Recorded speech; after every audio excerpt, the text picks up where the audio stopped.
Hai bre, sebenarnya gue lagi bingung sih mau bahas apa. Tapi gue bakal nunjukin sesuatu yang mungkin akan jadi teman kalian di setiap video review gue selanjutnya. Gue bakal nunjukin karakter PNG gue. Satu, dua, tiga. Tada! Bre, gimana kalau kita ngomongin soal Madara Uchiha? Tapi kalau kita ngomongin soal Madara Uchiha, rasanya tuh kayak lagi bahas legenda hidup gitu, bre. Kekuatannya tuh udah nggak masuk akal. Dia orang bukan cuma sekedar villain biasa. Dia tuh icon, bre. Sebuah simbol kekuatan dan kegelapan yang bikin kagum sekaligus bikin kita ngeri. Tapi biarpun kayak gitu, si Madara ini punya banyak fans di luar sana. Jadi, kita bakal bahas kenapa Madara ini bisa jadi villain terfavorit. Pertama-tama, Madara tuh punya idealismenya sendiri. Dia punya visi tentang dunia yang dia anggap sempurna. Walaupun buat kita kedengerannya kayak ekstrem gitu, bre.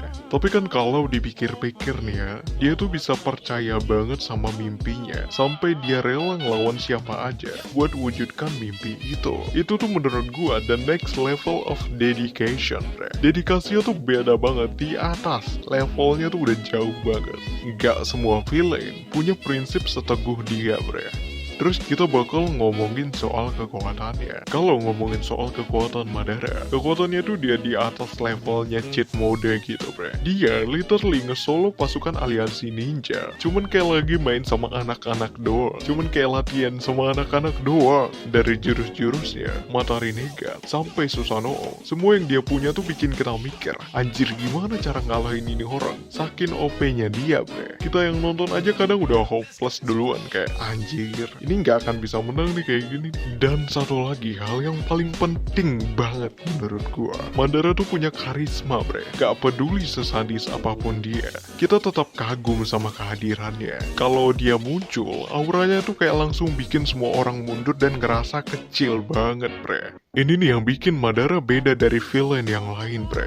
Dia bukan cuma soal kekuatan, tapi tentang karisma yang bikin kita ngeri sekaligus kagum. Yang terakhir, kita harus akui kalau Madara tuh punya story yang kuat banget sebagai rivalnya Hashirama.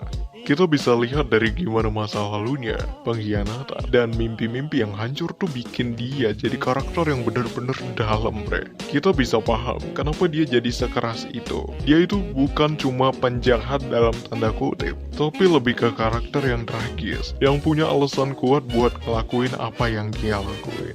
Jadi, intinya Madara itu villain yang punya paket lengkap, bre. Kekuatan, karisma, idealisme, dan latar belakang yang dalam. Ini hal yang bikin dia jadi villain terfavorit dan ikon dunia anime. Peace out.